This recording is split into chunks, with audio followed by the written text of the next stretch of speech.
Hello. Hello and welcome.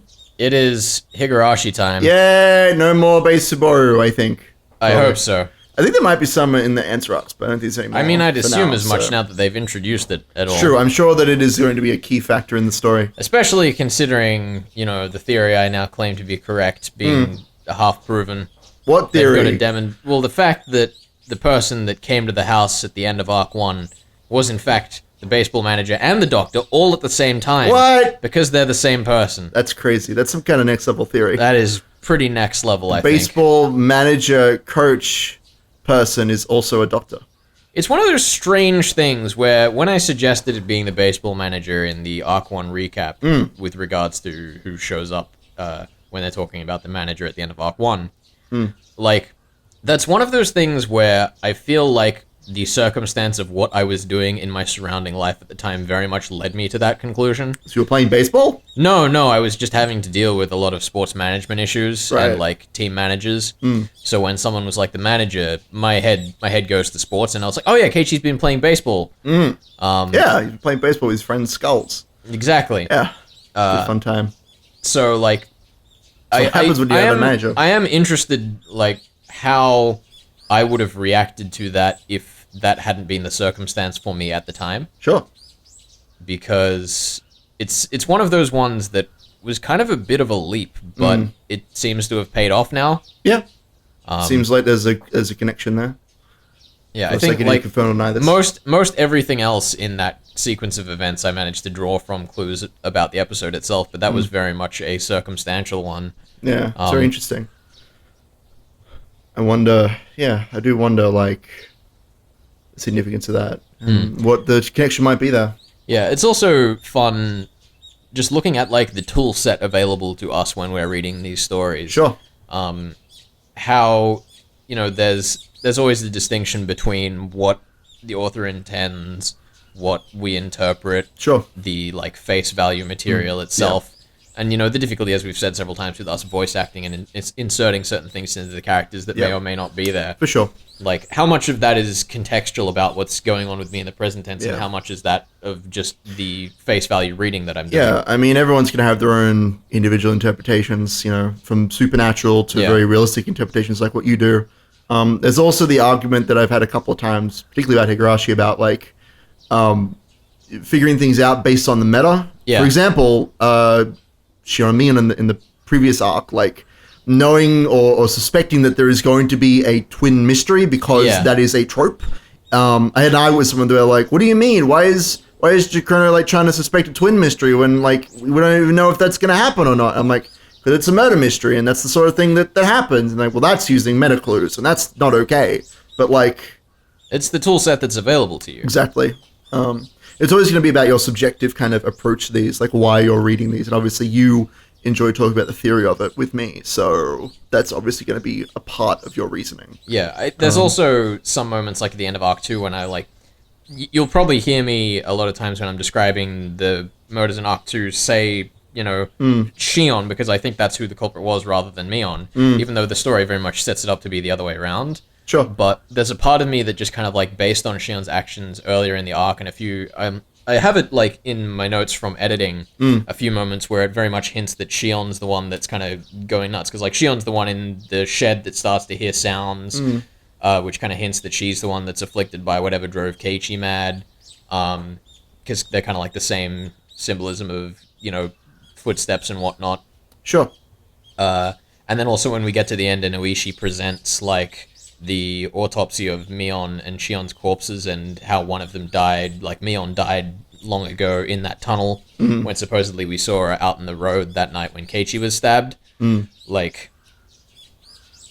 It's interesting to see how my my expectation of it being Shion from earlier in the chapter has made me more open to accepting the police autopsy literally. Yeah. Whereas I think if we'd not had those scenes of Shion hearing the sounds and acting weird before one of the twins disappeared, I probably would have taken the police autopsy to be more of a trick from Ryukishi. Yeah, sure, maybe.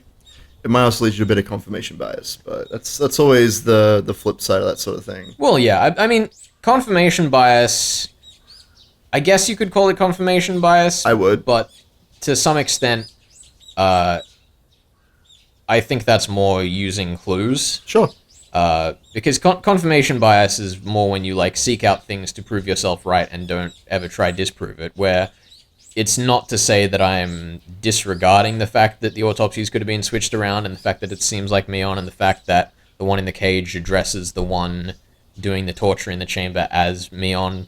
Like, those aren't things that have slipped me by, and I'm still very much considering them as possibilities, so I wouldn't call that explicitly confirmation bias. Yeah, sure. Definitely not. Don't worry about it. You're correct. Don't worry about it. It's definitely Shion going nuts. It's definitely what's happening. Don't worry about it. Feeling really judged right now. It's okay. I'm not judging you. Trying to make a sensible argument, and I'm just having shit flung at me. That's what's happening. That's what has to happen. What do you think I'm here for? Here I am saying it's interesting how these clues are presented circumstantially, and Ben's like, it's confirmation bias. It's confirmation bias. It's confirmation That's what I'm bias. saying, Felix. Listen, I'm very susceptible to confirmation bias when it comes to these things. It's okay. I believe you. But I've had it with your sass. I don't think you have. I think you're going to keep me on for the next 6 arcs, and there will be even more sass. All right, arguably, then. I'm off. Arguably double the sass. Look out for cars! Be back for dinner time! Today was the day of the barbecue party that was the Hinamizawa Fighters' victory celebration. What is this scene? Of course, I, having prepared myself, skipped breakfast in order to stay hungry.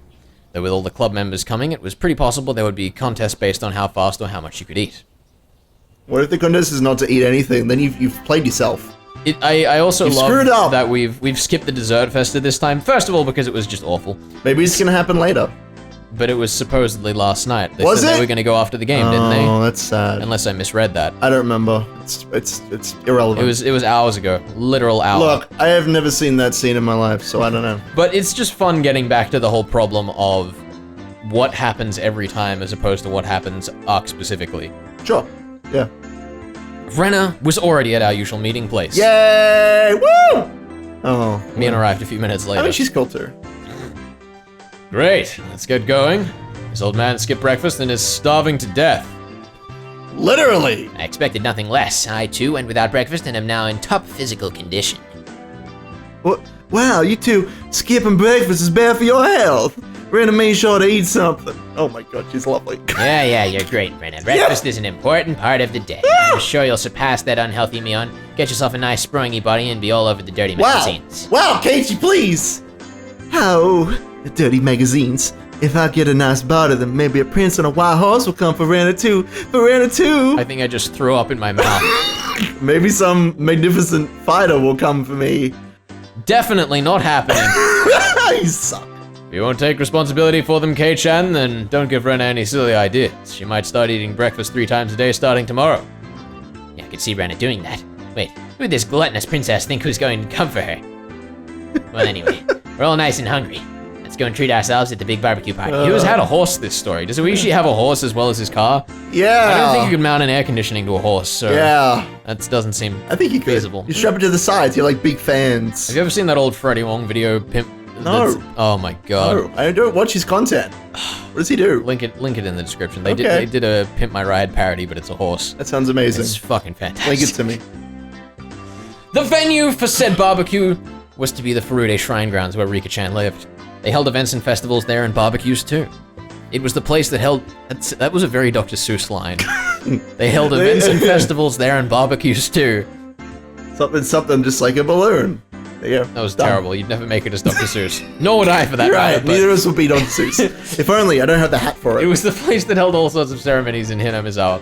Come to think of it, there was supposed to be a big village festival coming up, wasn't there? Dr. Seuss will be guessing that. Watanagashi or something. Scenery you could see from that high up was fairly superb, and the calm atmosphere particular to shrines was something fairly difficult to find in the city. There was actually there was a photo on the front page of Reddit I saw of Shirakawa-go in the middle of winter. How was that? Well, it was just a picture of Shirakawa-go in was the middle beautiful? of winter. And it was from where they're describing, but Yeah. I scrolled past it and I was like, I know this! I know this place. Why do I know seen this it place? before. Beautiful. It's like post-shadowing, except side-shadowing. We left our bicycles at the bottom of the shrine steps and broke into a mad dash up the stairs. When we arrived on the shrine grounds, the Hinamizawa fighters and their fathers had already gathered and begun setting up for the barbecue early. What about the mothers? Of course, Sadako and Rika-chan were there as well. Well, they have to cook someone, Ben. Hey, when they noticed our arrival, they waved to us. I have no words. Oh, so you managed not to forget about this. Curses, if you hadn't come, there would have been that much more meat for me. How truly disappointing it is. You underestimate us, Sadako. Now that we've arrived, you don't think you'll be able to have even one bite of that fabulously marbled beef, do you? Remember when we ate our bento here? You and I had fatal difference in reach. I'll be overwhelming you once again. Yes, I remember that in Arc 1. What? I cannot allow that to happen by any means! Try and shout all you want. You'll just be watching us fill our mouths with beef. Don't you worry, though. We'll give the peppers and onions to you. Wow. I'll give Sadako lots and lots of the grilled squash, too. When Sadako heard the word squash, her complexion changed color. When she took my overwhelming reach into account, she knew it wasn't just a threat. It could actually happen.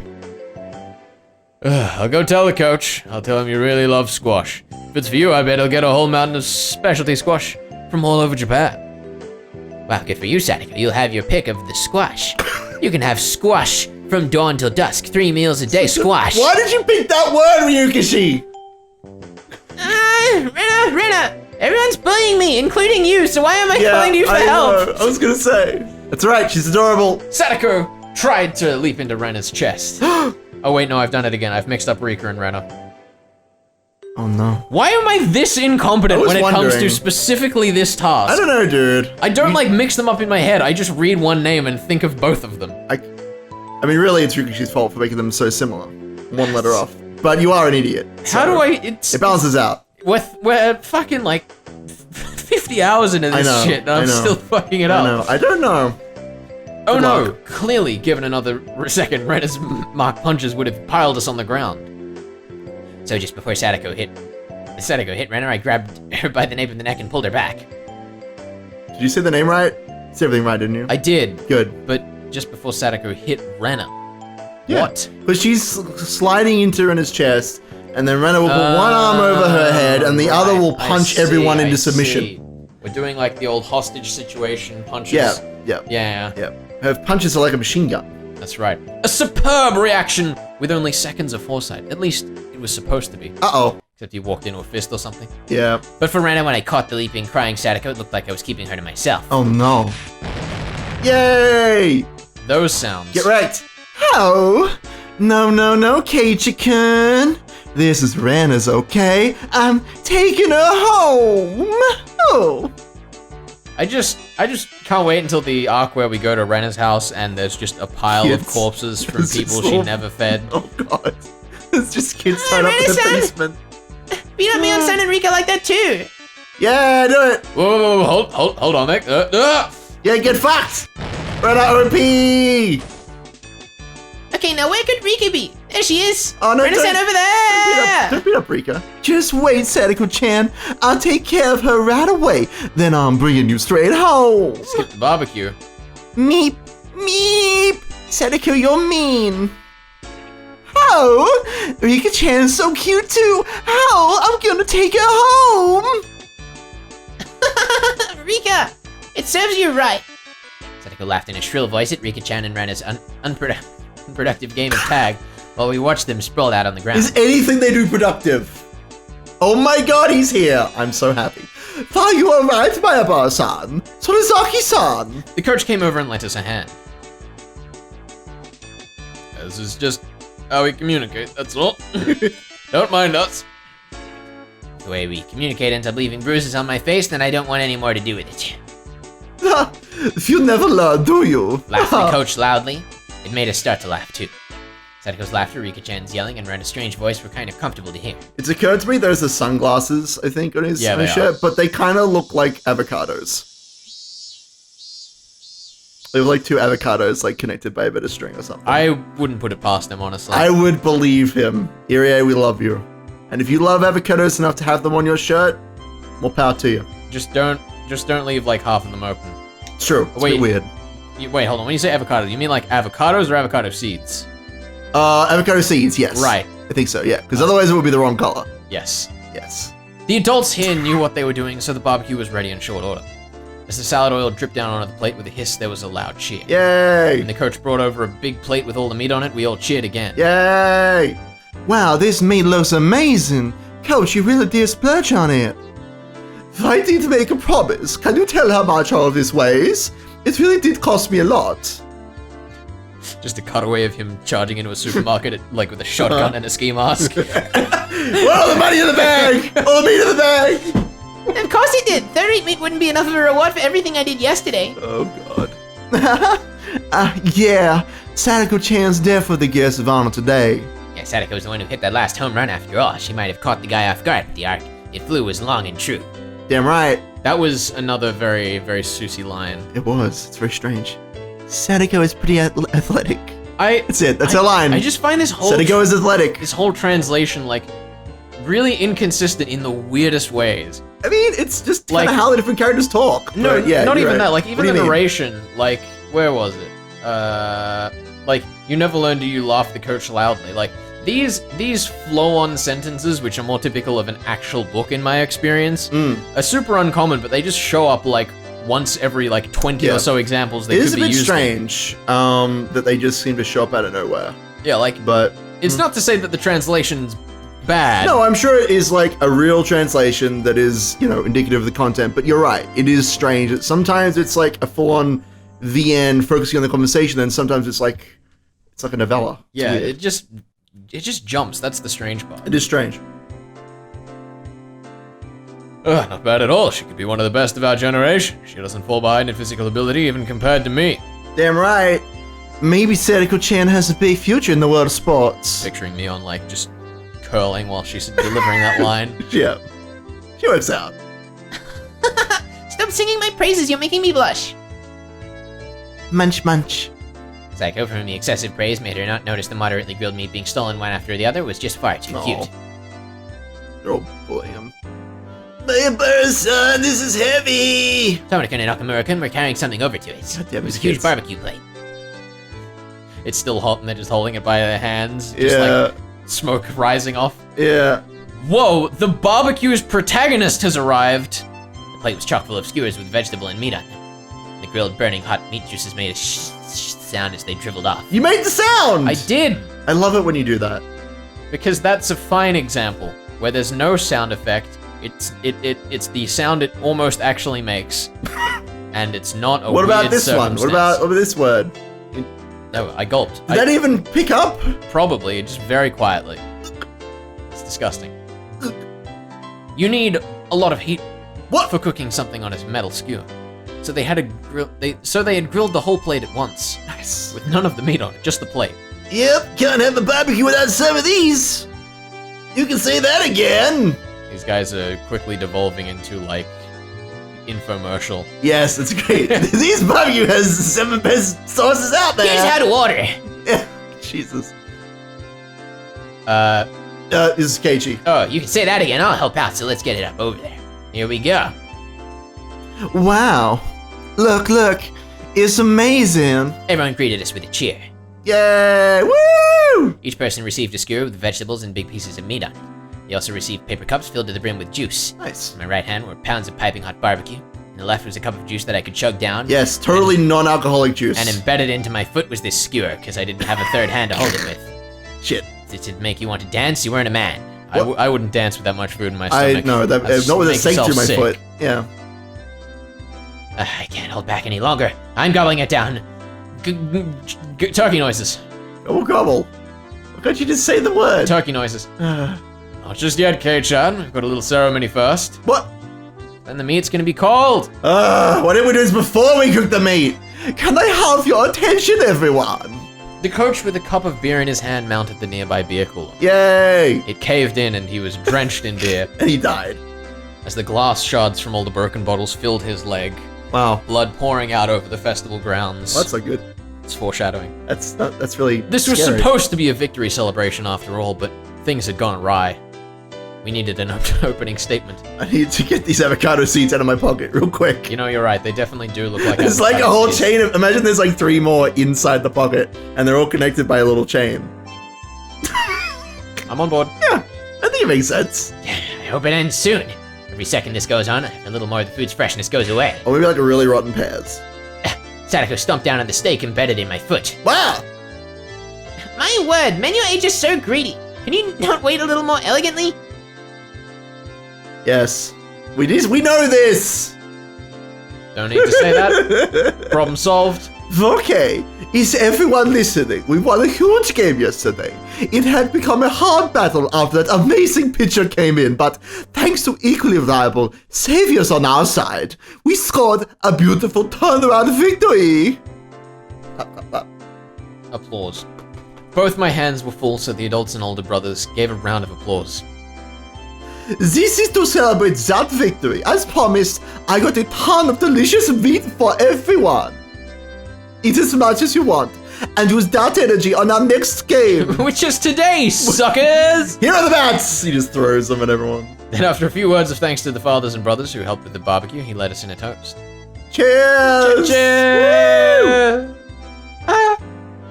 They say that when toasting, you would normally down the contents of your cup, but we were young. At the toast, all of us immediately began to dig into our skewers. Yay! Finally, my foot was free of the ground. Finally, I could eat all that skewer wood.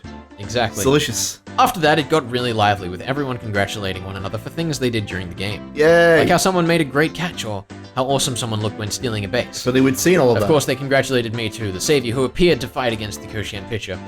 You know, this is a massive tangent, but What? I went to You know what Koshian is? I went to a party recently, and they had skewers of food on them. Uh-huh. But the skewers were like Made of chocolate. thin and pointy at the end, Oh. but then were like really thick in the middle, so it was just Oh. like a tiny bit of meat around the outside. That's pretty It great. was like you took a bite into it expecting it to be a full chunk of meat, and you're like, what? Like, the chew fuck? into the wood. Yeah, that's What pretty kind rough. of cop out is this? This is genius.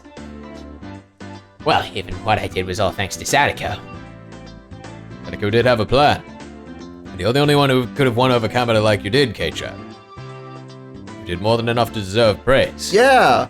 By the way, Keiichi-kun, you went to eat cake with Kamada-kun after See, that, I didn't you? told you. Oh, look, I forgot.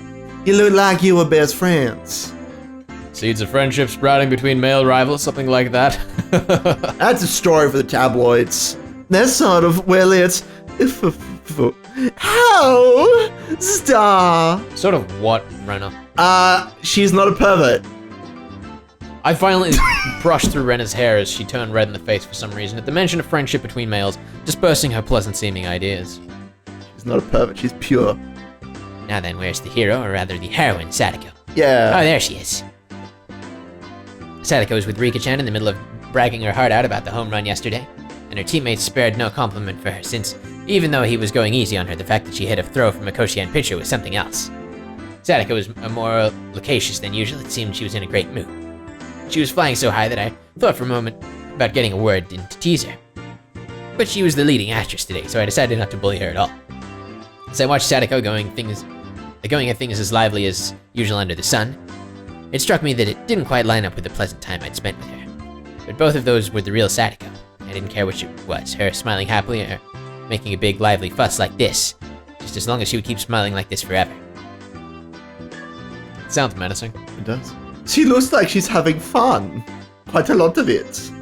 This is another thing where the translation's getting weird and inconsistent because we don't normally have these breaks. Breaks in lines, Yeah. yeah. It's very strange. Because it wasn't... I don't know if that's like a thing that Higurashi is doing to like pace the scenes. I assume it has to be. But like even then, when we've had it before, typically it's like a quotation mark across pages. Yeah. Or maybe it's not and we've just been wrong all the previous time. I mean, whatever. But we've now had two of them in one scene, and I can't think of another example from before this. Yeah. The coach had appeared. No, the coach had approached me from behind before I had He realized appeared it. out of nowhere with a smoke, yeah. Back from the dead. Oh As no! he gazed at Sadako from afar like he'd been doing, he addressed me. So I could tell he was talking about her. Doesn't it just cleanse your soul to see Sadako-chan smiling? He smiled, refreshed, searching for confirmation. I felt a little embarrassed to admit it, so against my better judgment, I played it off. No, really? I don't think her smile could cleanse so much as a plate. Oh, I'm sure Sadako-chan would be mad if she heard that. But that part of her is very cute too. Leaving her cuteness aside, I could understand him thinking Sadako getting angry for being teased would be funny. Mr. Irie, was it? That's right. Everyone else calls me Coach though. I'd be very happy if you called me Coach as well, Mayabara-san. As he said that, Coach Irie smiled, blushing a little. He's blushing. Coach, you seem to like Sadako a lot. I love him. Didn't have any real basis for saying that, it was just what I felt to be true. Yes, I do like her. I love her, in fact. When she gets older, I'm thinking of asking her to marry me. What? God damn it, Irie. This guy really says some insane stuff, doesn't he? Yes, he does. After being astonished by this, I hurried to put my mind back in order. Heard this coach guy was the kind of person who said crazy things out of nowhere. According to Mion, if I took everything he said seriously, I physically wouldn't be able to take it. If I was able to ignore the part of him, he seemed like he'd be a really funny guy. This is the Ryukishi self-insert. Mayapara-san, did that surprise you? Could it be you're going after Satoko-chan yourself? That would bother me then. I've been going after her for decades now, if you know. Coach Sadako hasn't even been alive for much more than a decade. Oh, Well, according to my machination. oh no! Coach gave a dry grin and laughed. Is this how I should be doing it? I somehow mastered the art of responding to this coach guy. Could you imagine having a doctor like this who just constantly talks trash instead of actually giving you your That diagnosis? would be my favorite doctor. I don't think it would be. It would be amazing. After that, I received many words of praise for my actions, almost too many. That conversation was happening, leaving aside the conversational statements this coach person would spout suddenly, I learned he was very composed and not a bad guy by any stretch. Sure. I think Sadako deserves more praise for that crazy home run she got. Honestly, didn't think she had it in her. Sadako-chan's older brother was more the quiet bookworm type. She probably inherited the exact opposite skill set. Her brother. Right, he meant Sadashi. What? Who's that? The one who left Sadako and ran away from home. Sadako's Nini. Sadashi Hojo. Do you not know about him? Sadako-chan's older brother, I mean. His name is Satoshi Hojo-kun. And he played with the Hinamizawa Fighters too. I wanted him to play a lot more, but then he transferred. Huh. I see. So he transferred. I mean, maybe that was a little more considerate than saying he ran away. Now that he mentioned it, I think it was Rena. I think she said Satoshi transferred too. Don't know the details of him having run away from home at the time, so I didn't pay much attention to it, but... Only her brother transferred. Sort of unusual. Everyone having fun was far away and their cheerful voices distant. Uh-oh. The chorus of the cicadas separated us from them, giving me a sense of distance. Never heard Ryukishi repeat himself. At first I thought my own voice was too soft for even me to hear, but for a really long time Coach didn't respond to my words. So at this point I began to wonder if I'd said something I shouldn't have. Just when I began to feel impatient, Coach finally spoke. Something unfortunate happened. A few things, actually. After informing me that what he was about to say was a secret, Coach began to talk a little at a time. It's exposition time, let's Here go. we go! Oh god. I hope this doesn't go on for too long. I hope it does. It's been 3 years already. Wait, am I gonna have to turn this music down before I just pack up laughing? I this think the we're track? fine. This is a new track from this arc. It's not the one you're thinking of. Okay. It's been. I can't remember. It's not one from the previous one. We're fine. It's been 3 years already. Right around this time of year, I think. Satoko-chan's parents were in an accident. An accident? Yes. At a public park they visited while on vacation, they fell from a viewing platform. It was supposed to be just a little time away from the house with the family. They went for a walk on the path to a nature park after it had rained. There was a little viewing platform that looked like it had a good view. That was the stage on which the tragedy was set. The metal fixtures in the viewing platform fence had deteriorated from time, and with all the rain they had just gotten, they might have loosened somewhat. Right before Satoko's eyes was the fence, and her parents fell. There was a river some tens of meters below. The water level was high due to the rain, and apparently very muddy. And her parents. Coach gave a thin but melancholic smile and touched his paper cup to his lips. Without saying anything, I knew how unfortunate that accident was, and how Sadako's parents had left on an eternal vacation. Then Sadako is, well, so focused on being careful with my words that I lost what I was going to say. Single word. Orphaned. Knew how little consideration it showed and how much it would hurt Sadako without having to say it aloud. Come to think of it, Sadako lived with Rika-chan. At least that's what I thought I heard from others. Wait, Rika-chan, her father died from illness, too, and her mother soon after. But like I heard she was living by herself. Yes, she's living with Fudo-san right now. They've probably lived many discouraging days without any parents, but they've gotten along by helping each other. Going on living without the protection of parents is very difficult for kids that age, I think. My Barzan, you can probably understand that as well. I've only survived because I rely on my parents, so the only reply I could give was to nod. Furuta-san is particularly beloved by the other people in the village. As long as she's here, she won't want for much. When I think of it, you're right. Miki-chan kind of seems like the village mascot sometimes. I don't think she'd have a hard time living here. Miki-chan could just go meep once and get 2 or 3 croquettes from a vendor after all. Meep. I feel like if she asked for help, everyone in the village would. But that only applies to Furuta-san in particular. Sadako-chan doesn't have it the same way. Rika being so spoiled was just an exception. On thinking about it, normally living on your own as a child should be fraught with difficulty. It wasn't then very difficult to imagine how much suffering Sadako had to go through just to live. It wasn't very difficult to imagine. Was I really thinking that? No, I was only thinking the words. Couldn't imagine it in the slightest. How was I supposed to imagine it when I saw that annoying smile of hers? There's no way I could. I found out she was living apart from her brother, and I just kind of vaguely thought it was rather unfortunate. I mean, Sadako was smiling so energetically every single day. Was I thinking that her smiling meant she wasn't hurt? She didn't feel lonely? When she found out my parents were coming home the other night, Sadako said, "The family sitting around the dinner table is the most fun way to enjoy a meal of all." Those words held a lot more weight now. I've seriously considered adopting her. Adoption? It's a secret. Warning me, Coach put his index finger to his lips. I've lived a very steady life all these years. I own property and I have credit. But marriage is the one thing I never got around to. By law, obviously, a single individual can't adopt a child, so I can't make Sadako-chan my adopted daughter. What a shame. Didn't take long for my plan to get her to call me Papa to hit the setback.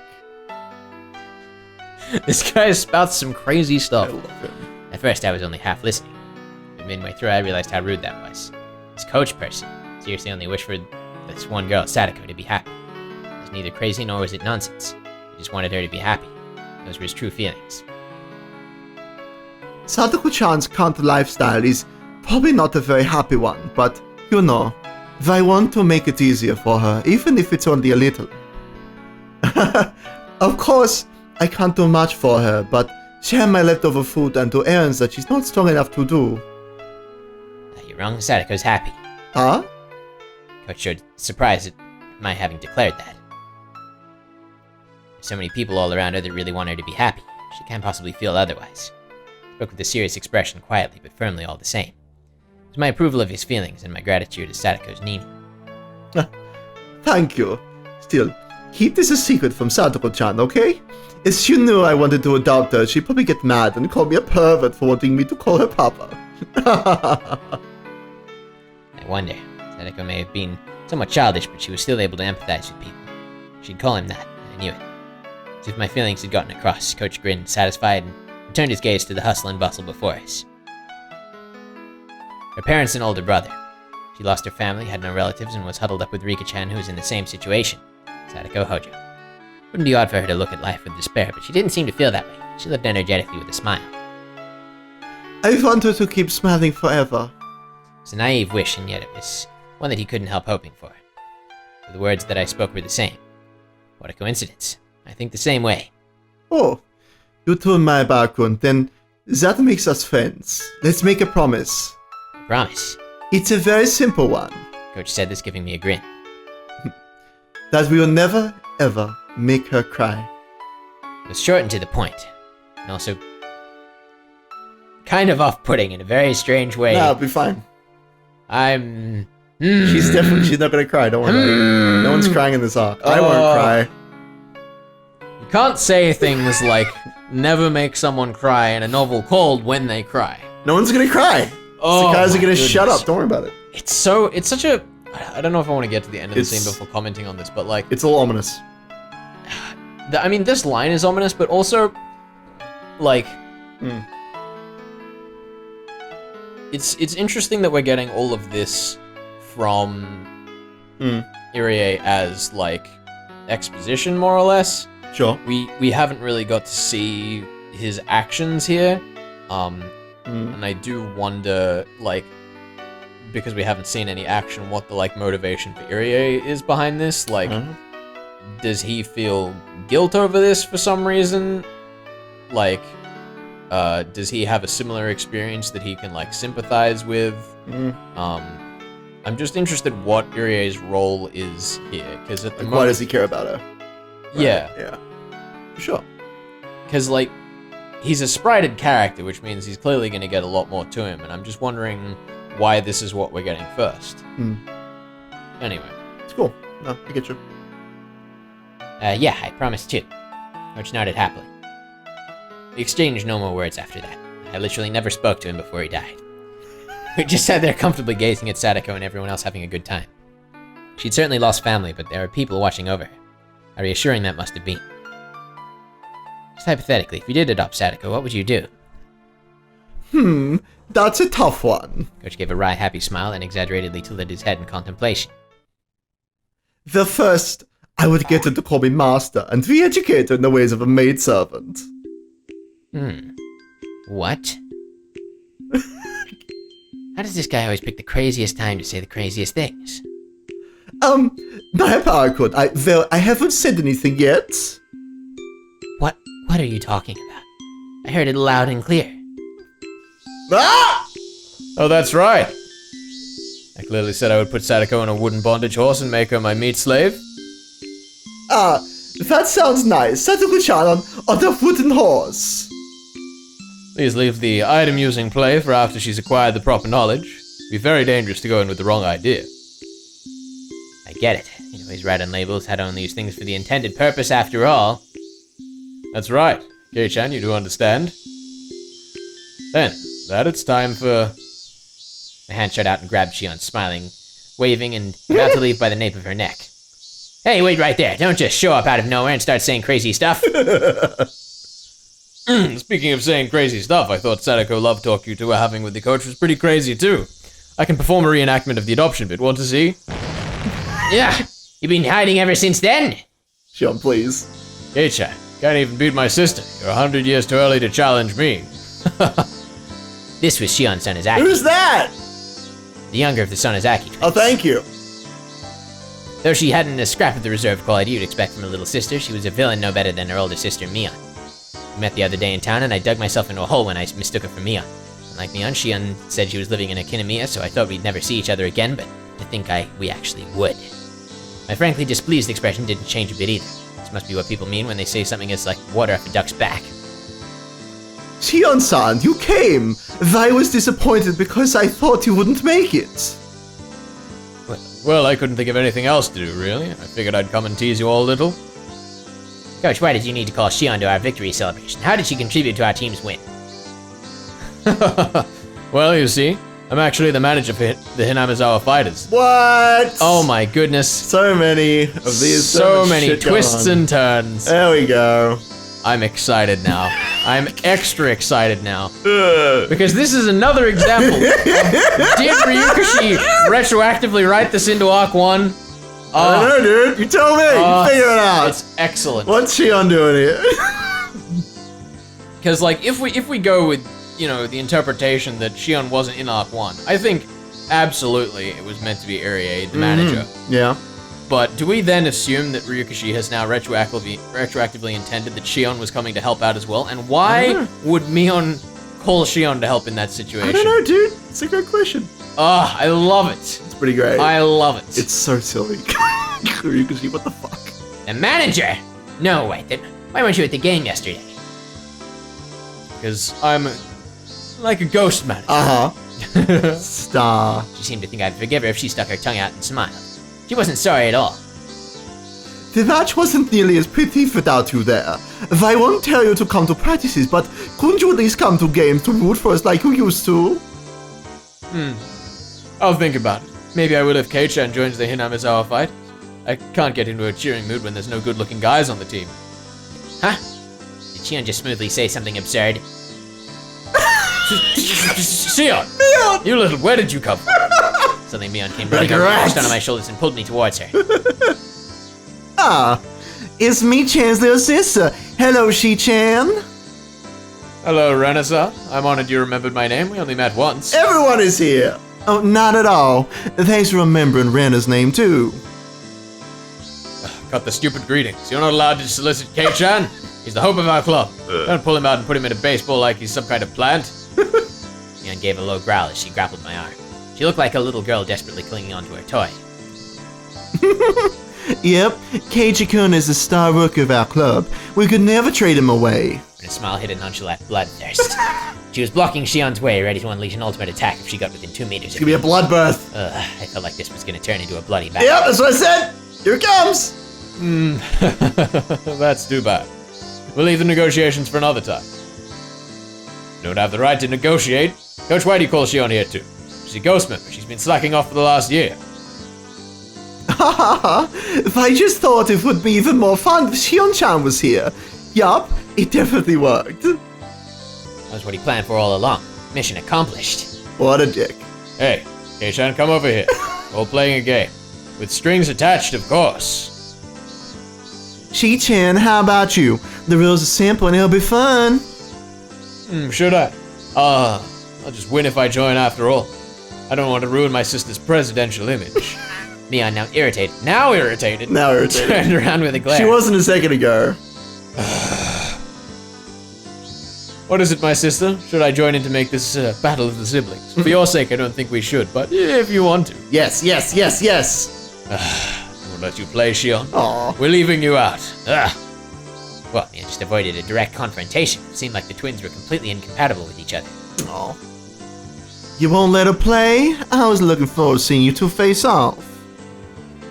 I hate Shion. I'm bad against him. An angry Mion dragged me away. Slide. Do your best. I'll be rooting for you. Go for it, Kei-chan. Yay. Beautiful. Shion waved her hand at us, reveling in the bliss of teasing Mion. Oh, God.